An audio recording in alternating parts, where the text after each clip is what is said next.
रैखिक संकारक किसे कहा जाता है? जैसे मान लो कि कोई दो फलन है, एक फलन को अपने साई 1 कह दिया और दूसरे फलन को साई 2 कह दिया। यदि इन दोनों फलनों का योग कर किसी संकारक को संकारित कर दिया, मान लो कि कोई ए संकारक है, इस संकारक को दो फलनों के योग कर संकारित किया गया, या फिर एक संकारक को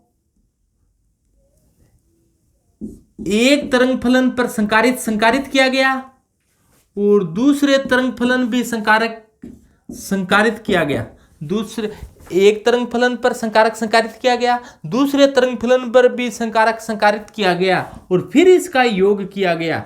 यदि मान बराबर आ जाए तो इसको कहा जाता है लीनियर ऑपरेटर। दोबारा सुने, यदि दो तरंगों का योग कर किसी संकारक को संकारित किया जाए या फिर अलग अलग संकारक को संकारित कर योग किया जाए, तो यदि मान बराबर आता है तो इसको रेखीय संकारक कहा जाता है। और यदि मान बराबर न आए, ये एक दूसरे के बराबर है ही नहीं, तो इसे क्या कहेंगे? अरेखीय संकारक कह देंगे।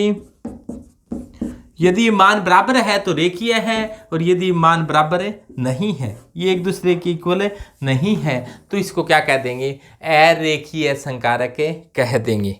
अब रेखीय कौन से होते हैं, अरेखीय कौन से होते हैं, इनके एग्जाम्पल के तौर पर देखें अपने।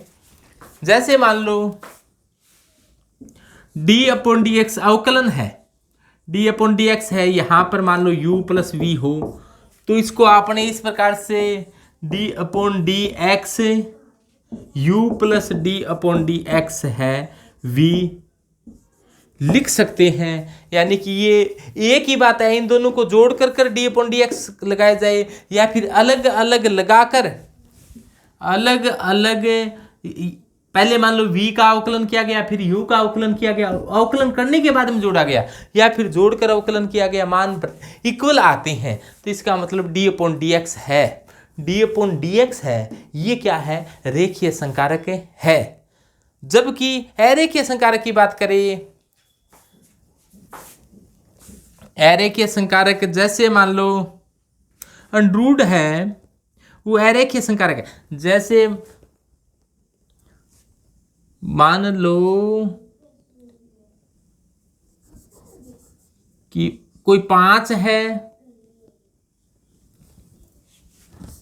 ये मान लें कि कोई 16 है और 9 है, इसका अंडरूट किया जाए, वो बराबर नहीं होता कि पहले 16 का अंडरूट किया जाए और फिर 9 का अंडरूट किया जाए, क्योंकि 16 का अंडरूट है वो 4 आता है, 9 का अंडरूट कितना आता है? 3, ये एक मान कितना हुआ? 7 है, और 16 + 9 25, 25 का अंडरूट कितना होता है? 5, तो 5 है वो 7 के बराबर नहीं है। यानी कि अंडरूड है वो एक, ये अंडरूड होता है वो एक कैसा है? नॉन लीनियर है, यानी कि अरेखीय संकारक है। तो अरेखीय संकारक का एग्जाम्पल हो जाएगा ये अंडरूड। तो मान लो कि अंडरूड है, इसको अपने इस प्रकार से नहीं लिख सकते, जबकि अवकलन है वो एक प्रकार का रेखीय संकारक है। तो रेखीय और अरेखीय संकारक है वो समझ गए होंगे आप लोग। रेखीय संकारक तो क्या होते हैं? किसी तरंग फलनों का योग कर संकारक को संकारित किया जाए या फिर पहले तरंग फलनों पर संकारित कर बाद में योग किया जाए, मान बराबर आ जाए, तो रेखीय संकारक है। इसका एग्जाम्पल भी बता दिया है आपको, अवकलन।